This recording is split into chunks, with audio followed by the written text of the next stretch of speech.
نماز میں پڑھنے پر اتفاق، بیرون نماز پر اختلاف ہے، ٹھیک ہے نماز کے باہر پڑھنا جائز ناجائز یہ مسئلہ الگ ہے، نماز میں تو ضروری مانتے ہو، اور ایک آیت تو قرآن کی پڑھ کے بتاؤ کہ خدا نے کہا ہے کہ میری بارگاہ میں نماز پڑھنے آؤ، قیام کی حالت میں ہر رکعت میں سورہ فاتحہ پڑھو، بتایا جائے قرآن کی کس آیت میں آیا ہے؟ سبحان اللہ، نعرہ تکبیر، نعرہ رسالت، نعرہ رسالت، علماء اہل سنت، علماء اہل سنت۔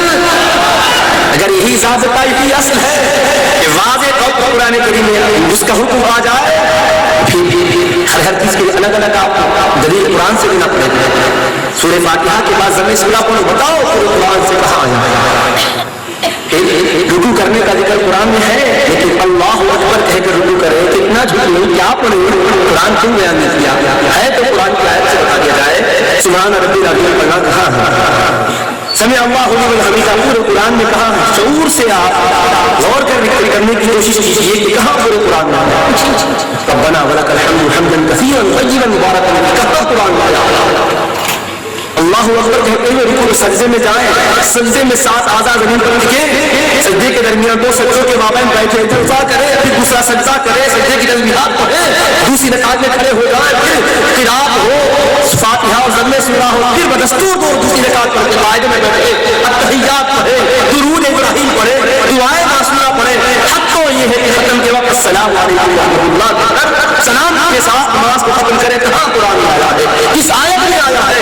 اب نماز تو ایک اہم اور بنیادی فریضہ ہے، ایمان کے بعد جس کا درجہ اور رتبہ ہے، اتنی اہم چیز میں فجر ظہر عصر مغرب عشاء کی بات نہیں کر رہا ہوں، فرض و واجب و سنت کی بات نہیں کر رہا ہوں، صرف 2 رکعت نماز کا بیان پورے قرآن سے ثابت کر کے بتا ڈالو کہ کہاں رب نے فرمایا ہے۔ سبحان اللہ، سبحان اللہ۔ ضابطہ یہی ہے، قرآن بھی ہو تو بتایا جائے، میلاد کے ہر 10 جزیے پر پوچھتے ہو، قرآن سے شروع کرتے ہو، نعت پڑھتے ہو، حمد و نعت پڑھتے ہو، پھر اس کے بعد خطاب ہوتا ہے، تقریر میں سلام ہوتا ہے، ایسا ہی ہے کہ قرآن سے دکھایا جائے، قرآن سے بتایا جائے۔ جب یہی ہے اس کے ہر مسئلے سے قرآن کی دلیل چاہتے ہو ہر مسئلے پر، تو یہ تو پھر بھی مستحب درجے کا عمل ہے، یعنی کرے تو ثواب، نہیں کرے تو کوئی گناہ نہیں، پر نماز تو کرنا ضروری ہے، کرے تو گناہ نیکوکار ہوں گے، نہ کرے تو گنہگار ہوں گے، ماننا ضروری ہے، انکار کرے تو اسلام سے خارج ہو جائیں گے۔ اتنی اہم عبادت ہے، خدا کا کلام ہے، صبح قیامت تک آنے والوں کے لیے ہدایت کا ضمانت دینے کا پورا انتظام رکھتا ہے۔